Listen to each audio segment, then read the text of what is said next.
In this question, we need to find the total number of monohalogenated organic products in the given reaction. We also need to include the stereoisomers of this. So the compound A, which is optically active alkaline, undergoes reaction with H2Ni under the presence of heat, and also X2 under the presence of heat.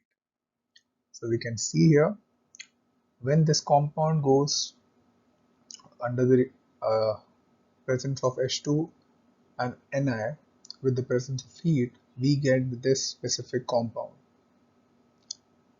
And then again, after the resultant compound goes under the reaction with X2 and heat, it gives us this specific compound.